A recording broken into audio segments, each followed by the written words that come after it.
Remerciements et applaudissements, courage mademoiselle. Incroyable! Vous imaginez la force que ce mot lui a donnée ?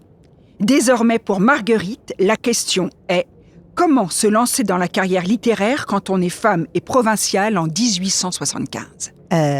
Ça tombe sous le sens. Il faut cesser d'apparaître comme une femme. Comment fait-elle ? Grâce à ses grands-parents. Tous les vendredis, ils viennent s'adonner au spiritisme. Au cours d'une séance, Marguerite est possédée par l'âme d'un Suédois de la Renaissance qui dit s'appeler Rachilde. À partir de ce jour-là, elle se fait appeler par ce nom. C'est totalement invraisemblable. Détrompez-vous. À l'époque, entrer en contact avec les morts est aussi réel et vraisemblable qu'aujourd'hui écouter des podcasts dans des médiathèques. Hugo lui-même était un grand adepte. Personne n'a jamais remis en cause son lien avec l'âme du décédé. Sa mère a même dit à un éditeur que ce n'était pas elle qui écrivait, mais ce Rachilde qui prenait possession d'elle. C'est complètement idiot. Nos rapports avec les morts ont bien changé. Ne voyez pas avec vos lunettes d'aujourd'hui, mademoiselle. Écoutez plutôt. Rachilde. Ça sonne bien. C'est un nom-prénom a priori masculin, mais... Féminin par sa sonorité. Et surtout, grâce à cette séance miraculeuse... Elle peut commencer à ne plus être femme et à s'affirmer androgyne. Voilà. Problème, son père veut la marier.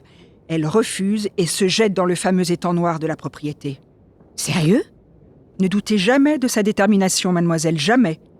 Elle a tenté plusieurs fois de se suicider. La mort a toujours été une tentation pour elle. Une compagne, on dira. Bref, on l'envoie dans une institution religieuse pendant 2 ans, mais rien n'y fait. Elle écrit, aiguise sa plume. Et pour fuir le cauchemar de la vie familiale, elle trouve refuge dans la bibliothèque de son grand-père. Elle grandit seule au milieu des livres. Des livres qui souvent ne sont pas de son âge, comme le Marquis de Sade, par exemple. L'univers du marquis où la chair est tout le temps malmenée, torturée, pour le plaisir. Et chaque jour, elle a sous les yeux le spectacle de ce père adoré qui brutalise sa mère. Ça la terrorise, mais ça la... Oui, ça la nourrit. Le Marquis de Sade lui montre la voie du plaisir, de la cruauté. À 15 ans, elle a déjà l'habitude de mener à la cravache chevaux, petits paysans et domestiques de son âge parce que c'est elle qui tient le domaine, pas sa mère. Le monstre est déjà là ? Mais comme rien n'est jamais simple, elle découvre en même temps Voltaire. Il lui apprend l'ironie, la joie, la liberté de penser et l'anticléricalisme. Un jour, elle rédige une interview du diable dans les rues de Périgueux. Le plus drôle est que l'article est publié dans l'Écho de la Dordogne.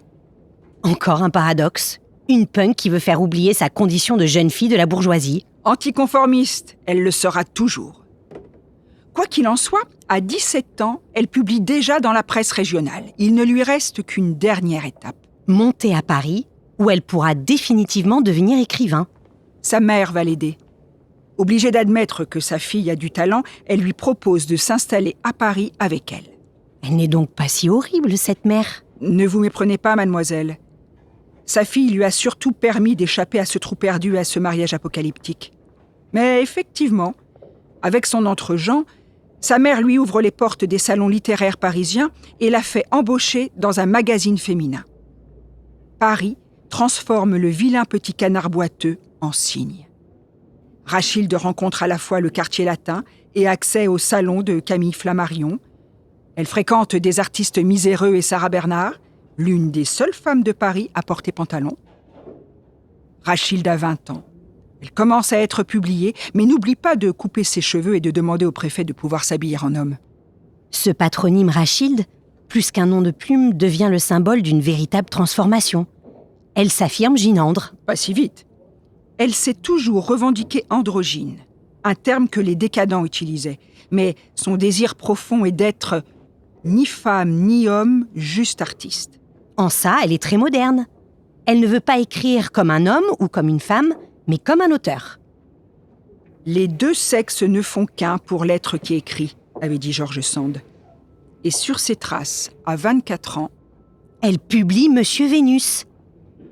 De ce livre sulfureux, censuré en France, publié en Belgique par un éditeur pornographe.